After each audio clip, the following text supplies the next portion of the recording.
To you about the dark side of shampoo. Crazy subject, but a very true one. One you should be aware of what's in your shampoo, because what's in it is going into your body and has the potential to do a lot of serious harm and damage your health, and also that of your children and your family. There was an article in the Wall Street Journal recently called Shame on Shampoo. And in that article they were saying it had affected male babies so badly that sperm count, which used to be 100,000 in about 1950, is down to 5,000 units today, a 95% decline. And it's because these ingredients that are commonly found in shampoos are estrogen mimics. In other words, they work like estrogen. And on the male baby, they suppress the masculine development, and on the female baby, they will overdevelop it. So if you've noticed that girls are going through puberty at a much earlier age, I think you're right. And it can be attributable to the ingredients that are in shampoos. Now you need to understand the ingredients in most shampoos have been used for a long time. They were grandfathered in many, many years ago before they really knew what the scientific basis of these ingredients were and how they could affect human health. But now we know. So here are some of the ingredients that we think you should look for in shampoos and avoid them.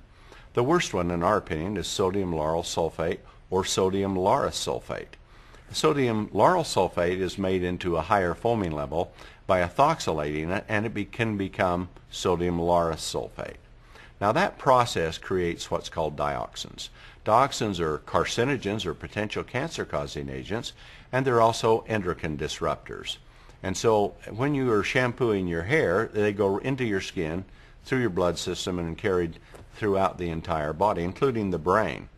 And so over the period of your life, they have the potential to cause cancer. In fact, in Vietnam, when they defoliated the jungles with Agent Orange, dioxin was the ingredient they believe caused all the cancer in Vietnam vets. And shampoos can absolutely be loaded with it. You won't see it on your label because it's an ingredient that's a side effect of the reaction from making the high foaming ingredient that's used in shampoos. So dioxins are not only carcinogens, they're endocrine disruptors.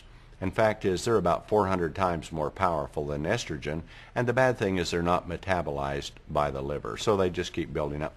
And they're especially bad in getting into fat cells. Parabens are another compound that's a preservative commonly used in shampoos. And it's also an endocrine disruptor and a carcinogen. And a recent study just showed that 94% of all breast cancer cells contain parabens. And we believe that most breast cancer cells will contain dioxins too, since it builds up in the fatty tissues.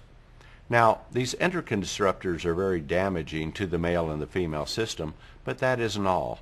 In fact, the sodium lauryl sulfate, which is commonly used, is an industrial compound that's used to clean garage floors, degrease engines, things of that nature, in car wash soap, because it will actually break down or denature proteins. Unfortunately, that's just what it does to your skin too. It will strip the lipids from the skin because of the sulfate fraction that's with it. So we say avoid anything that has sulfates in, but especially sodium lauryl sulfate. In fact, studies show that it can actually penetrate through the skin and go to the brain and all of the major organs, and because it'll denature proteins, it has the potential to be a very serious health hazard. Just a few years ago, the Institute to Prevent Blindness commissioned the Georgia Medical School to do a study on sodium lauryl sulfate. And they wanted to see if it would keep children's eyes from developing properly. So they tested on animals, and guess what they found? Young mammals' eyes did not develop properly if they were tested with sodium lauryl sulfate. But they also said it damaged the eyes so badly that it might cause cataracts in adults. Those are pretty serious things, and they're in shampoo. The shampoo which you think is so safe can be so potentially harmful. So if all these studies weren't bad enough, there's a study from the University of Helsinki in Finland, and also a German study that showed that sodium lauryl sulfate, which is commonly used in almost all hair shampoos, could inhibit the growth of hair.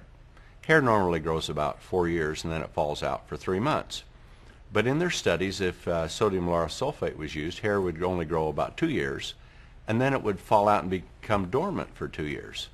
So if you're wondering as you're getting older why your hair isn't as thick or growing as vigorously as it did when you're younger, sodium lauryl sulfate may well be the answer. So what's the answer for you? Well, the answer for you is to find a shampoo that does not contain these potentially harmful ingredients. Anything that has the word laureth, PEG, sodium lauryl sulfate, sodium lauryl sulfate, sulfates, parabens, those are the ingredients that we think are the most potentially harmful in shampoos. Now that you know what these potentially harmful ingredients are, you have the right to choose to use products that don't contain them. But you're going to have a tough time finding products that don't have these ingredients in it.